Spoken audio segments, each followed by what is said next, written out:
अस्सलाम वालेकुम students. Vital institute of information technology और इसके ज़ेर एहतमाम पीएचपी कंप्लीट कोर्स और इसके सिलसिले का एक और अहम लेक्चर नंबर 8, जिसके अंदर हम बात करेंगे फंक्शन आर्गूमेंट्स के हवाले से। Obviously, function arguments are important and they're regarding function. Obviously, function जिस तरीके से पिछले लेक्चर में हम स्टार्ट कर चुके हैं, लोकल वेरिएबल्स में मैंने आपको एक फंक्शन को डिफ़ाइन करना, उसको कॉल करना और उसके अंदर ज़ाहिर है उसके स्कोप के अंदर वेरिएबल को चलाना बताया था। अब ऑब्वियसली थोड़ा सा इसको डिटेल के साथ हमने लेकर चलना है इसमें, क्योंकि हमने इसमें फंक्शन के आर्गूमेंट्स को सीखना है। तो जाहिर है कि ये पूरा लेक्चर अब सिर्फ फंक्शन आर्गूमेंट से रिलेटेड होगा। जैसा पिछला लेक्चर था लोकल वेरिएबल से, तो उसमें हमने फंक्शन के ऊपर ज़्यादा बात नहीं की। तो इसीलिए अब चूँकि यहाँ से हम बाकायदा फंक्शन के लेक्चर को स्टार्ट कर रहे हैं इस लेक्चर से, तो सबसे पहले हम देख लेते हैं कि फ़ंक्शन की टाइप्स क्या होती हैं। देखें, फंक्शन की जो है ना बेसिकली दो टाइप्स हैं। There are two main types of functions. ज़ाहिर है ये बाकी प्रोग्रामिंग में भी ऐसा ही है। एक होता है लाइब्रेरी फंक्शन और दूसरा होता है यूज़र डिफाइंड। तो ये दो तरह के जनाब फंक्शन होते हैं। तो जिन फंक्शंस पे हम काम कर रहे होते हैं, जिनमें हम ज़ाहिर आर्गूमेंट्स भी देते हैं और सारा काम करते हैं, वो जनरली हमारे यूज़र डिफाइंड होते हैं। तो फिर लाइब्रेरी फंक्शंस कौन से हैं? लाइब्रेरी फंक्शंस वो हैं जो फिर हम फर्दर यूज़ करते हैं। मिसाल के तौर पर आप कह सकते हैं कि जैसे कि प्रिंट मैंने यूज़ किया था इससे पिछले एक प्रोग्राम में, इसी तरह एको है, बड़ा मशहूर फंक्शन है। तो ये सारे जो है ना ये आपके लाइब्रेरी फंक्शंस हैं। They are not user defined. User defined वो होता है जिसका नाम हम खुद डिफाइन करते हैं, जैसे अदनान, वाइटल, ABC, XYZ। तो ये सारे जो होते हैं ना ये यूज़र डिफाइंड होते हैं। ठीक है, इसके अंदर आप अपनी तरफ से मॉडिफिकेशन कर सकते हैं, आर्गूमेंट्स में तब्दीली कर सकते हैं और इनको अपनी मर्ज़ी से चला सकते हैं, क्योंकि ये बेसिकली आपके प्रोग्राम की जो है नेसेसिटी या उसकी जो नीड है उसके लिहाज से ये बनाए जाते हैं। लाइब्रेरी फंक्शन जो होते हैं ना वो एक फ़िक्स फंक्शन परफॉर्म करते हैं। मिसाल के तौर पर अगर आप ये देखें कि मैंने अभी आपको एको का फंक्शन बताया, तो ये एक फिक्स्ड फंक्शन परफॉर्म करता है, यानी इसका काम ये है कि इसने कोई आउटपुट आपको देनी है। जैसे मैं एको के बाद दे रहा होता हूँ व्हाटएवर, कुछ भी, या मैं कहता हूँ जी कि एको में आप कर दें जी कोई वेरिएबल प्रिंट कर दें $A या XYZ कोई भी। तो एको का काम ये कि उसने आउटपुट देनी है, चाहे वो वेरिएबल की आउटपुट जो है वो इनडायरेक्टली दे या वो डायरेक्टली कोई आउटपुट दे दे। यानी डायरेक्टली आउटपुट ये है जो कोटेशन में मैंने दे दी है, तो ये डायरेक्टली वो डिस्प्ले कर देगा आपके ब्राउज़र स्क्रीन पर एज ऑब्वियसली आपको पता है लोकल होस्ट। अच्छा, एको का इसके अलावा और कोई काम नहीं है। एको का यही काम है, उसने यही काम करना है। वेयर एज जो हमारे यूज़र डिफाइंड फंक्शन होते हैं ना, वो जब हम डिफाइन करते हैं, अब करता वो भी वही काम है जिसके लिए हमने उसे बनाया, लेकिन बाद में हम उसे मॉडिफाई भी कर सकते हैं। हम उसके अंदर से आर्गूमेंट्स को डिलीट करके या उसके अंदर का जो स्कोप होता है वेरिएबल्स का, उसमें तब्दीली करके हम उसी फंक्शन को मॉडिफाई भी कर सकते हैं। सो यूज़र डिफाइंड फंक्शन जो होते हैं ना, उनमें ये फ्लेक्सिबिलिटी होती है कि वो यूज़र के अकॉर्डिंगली चेंज होते रहते हैं, चेंज कर सकते हैं। आप एक प्रोग्राम का स्कोप बनाते हैं तो स्कोप के अंदर जो भी फंक्शन आपने डिफाइन किया वो उसके हिसाब से काम करेगा, और बाद में फिर जब जाए तो उसका नाम भी चेंज कर सकते हैं, उसके आर्गूमेंट्स को चेंज कर सकते हैं, और उसके ज़ाहिर है कि स्कोप की वेरिएबल्स, वैल्यूज़, उसका पूरा तरीकाकार, स्ट्रक्चर, सबका सब आप चेंज कर सकते हैं। So there are different things you can do with user defined functions. अब हम जाते हैं जी फंक्शन आर्गूमेंट्स की तरफ, और इसमें हम काम करते हैं कि जनाब फंक्शन आर्गूमेंट में क्या करना है। फंक्शन आर्गूमेंट ये है कि जी सबसे पहले आपने फंक्शन का कीवर्ड दिया।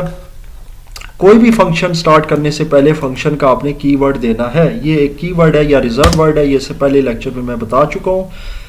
अब यहाँ पर फंक्शन का नेम है, मैं लेट सपोज नेम यूज करता हूँ कैपिटल N, और चूंकि PHP एक केस सेंसिटिव लैंग्वेज है। केस सेंसिटिव वो लैंग्वेज होती है जिसके लिए छोटा वर्ड या यानी कि जिसको स्मॉल अल्फ़ाबेट कहते हैं वो अलग होता है और कैपिटल अलग होता है। यानी कि अब यहाँ मैंने देखें कैपिटल P दिया है और ये स्मॉल p है, तो ये दोनों इसके लिए डिफरेंट है दोनों p हैं, लेकिन ये डिफरेंट है और ये डिफरेंट है। तो इसी तरह से फंक्शन जो मैंने कैपिटल N डिफाइन किया ये अलग से होगा।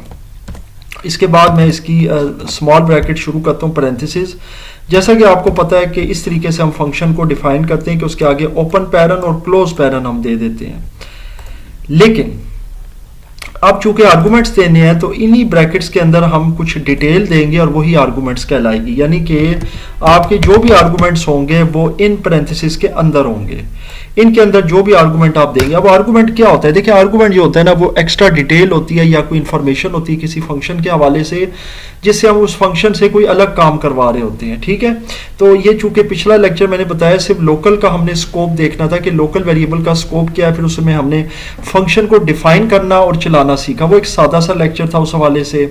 अब यहाँ से कुछ कॉम्प्लेक्सिटी भी ज़्यादा हमारी स्टार्ट होगी इन प्रोग्राम्स के हवाले से, तो इनको भी आपने ज़रा अंडरस्टैंड करते जाना है। यहाँ पर सबसे पहले मैं $n, और ये आप देखें स्मॉल n मैंने दिया है क्योंकि मैं अगेन यहाँ पे कैपिटल N नहीं यूज़ कर सकता। अगर मैं वेरिएबल का नाम भी वही रखूंगा तो ये इंटरमिक्स हो जाएगा कि ये फंक्शन भी यही है वो फिर थोड़ा सा गड़बड़ है। अच्छा चलें, वैसे आप दे भी सकते हैं, उसकी रीज़न ये है कि ये तो वेरिएबल का नाम है, ये फंक्शन का है, लेकिन ये एक अलग चीज़ है क्योंकि आप जब ये कैपिटल N दे रहे हैं तो आप खुद कंफ्यूज हो जाएंगे कि भाई ये मैंने वेरिएबल का नाम और ये वो, फिर इसलिए बेहतर होगा कि थोड़ा सा इनमें फ़र्क रखें, तो मैंने वेरिएबल का नाम छोटा n रख दिया है।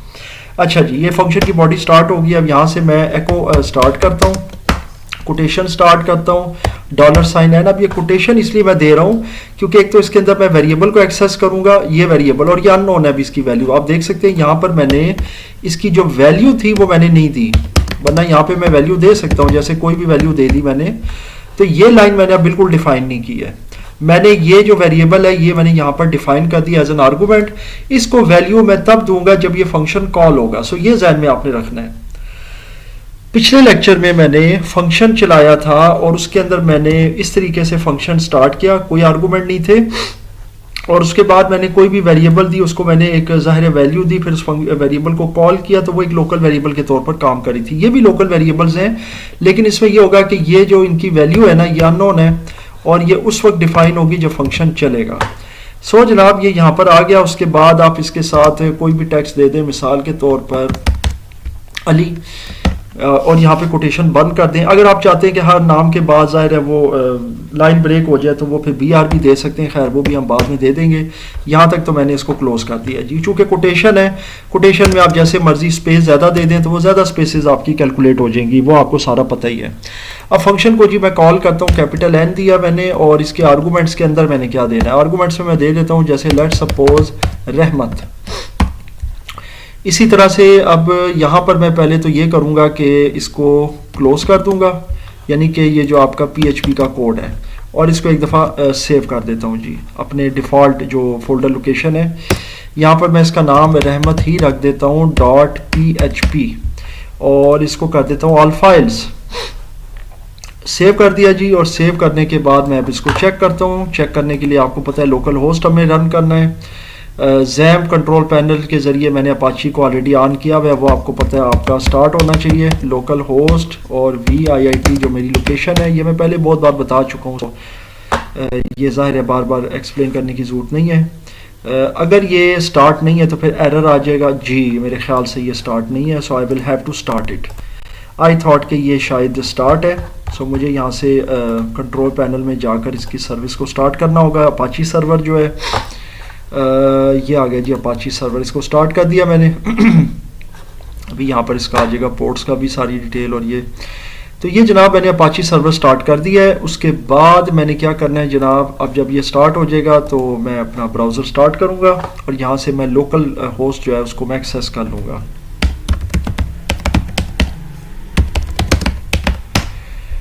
मेरा लोकल होस्ट स्टार्ट हो गया। अच्छा जी, अब यहाँ पर मैंने ये जो फाइल बनाई है रहमत, ये आ गई जनाब। इस पर मैं क्लिक करूँगा तो ये आप देख सकते हैं रहमत अली, और आप ये देख सकते हैं ये कैसे डिस्प्ले हुआ है, क्योंकि यहाँ पर मैंने फंक्शन में इसका जो है ना, यहाँ पर मैंने ये जो आर्गूमेंट दिया था ना $n वेरिएबल, उसको मैंने वैल्यू यहाँ साइन किया इस फंक्शन के थ्रू। तो ये फ़र्क है जी इसके आर्गूमेंट्स का।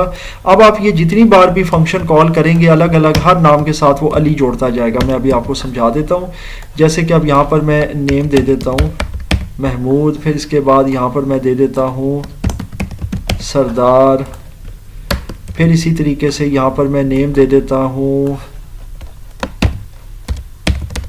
सिद्दीक, कोई भी नाम। तो अब यहाँ पे मैं सेव कर देता हूँ जनाब। सेव करने के बाद इसको फिर हम दोबारा से चलाते हैं।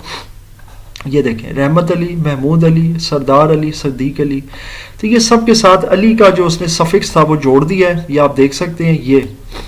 यहाँ पे जो भी नाम होगा ना, जो भी नाम देंगे वो इनके साथ जोड़ता जाएगा। और ये यहाँ पर जो है ना एज आर्गूमेंट काम कर रहे हैं। आर्गूमेंट वो होते हैं जो उसकी ब्रैकेट्स में यानी फंक्शन की ब्रैकेट्स में हम एक्स्ट्रा डिटेल दे देते हैं। अब मैंने डायरेक्टली तौर पर यहाँ $n दिया है जिसकी वजह से वो उसके साथ एक्सेस कर रहे हैं। ठीक है, तो ये कुछ चीज़ें हैं जिनको अंडरस्टैंड करना पड़ता है। इसी के अंदर मैं आपको जोड़ देता हूँ इसके साथ लाइन ब्रेक का टैग। ये HTML का आपको पता है टैग है, और मैं हमेशा इसीलिए रिकमेंड करता हूँ कि HTML का जो कोर्स है वो आप कंप्लीट करके आएँ ताकि आपको इनके टैग्स की मुकम्मल इन्फॉर्मेशन हो। क्योंकि हमने PHP में जब प्रोफेशनल काम करना है तो फिर हमने HTML के टैग्स और ये सब ज़्यादा यूज़ करने हैं। बेसिक्स PHP या जो इसका लेवल 1 है उसमें तो मैं आपको PHP के ज़ाहिर तमाम बुनियादी फंक्शंस और इसके जो कीवर्ड्स और इसके जो मामलात हैं, वेरिएबल्स, कांस्टेंट्स, ये सब करवा दूंगा इंशाल्लाह। फिर जो सेकंड फेज़ होगा उसमें हम प्रॉपर इसका कोडिंग नहीं सीखेंगे, बल्कि उसमें हम कोडिंग करके हम बाकायदा रिजल्ट्स वगैरह देखेंगे और प्रॉपर हम वेबसाइट्स और सर्वर साइट जो हमारे वेब पेजेस हैं और जो हमारे स्क्रिप्ट्स हैं जो रन होते हैं ऑन द क्लाइंट्स, हम उनको चलाना सीखेंगे। सो आपको ये सारी चीज़ों को पहले ही मास्टर कर लेना है। अब इसको मैं बैक करता हूँ और अगेन इसको मैं स्टार्ट कर लेता हूँ। तो ये देखें, ये लाइन ब्रेक में चीज़ें आ जाएंगी। सो ये यहाँ तक है जी इसका फंक्शन आर्गूमेंट का इस लेक्चर का एक प्रोग्राम, या यूँ कह लें फर्स्ट प्रोग्राम।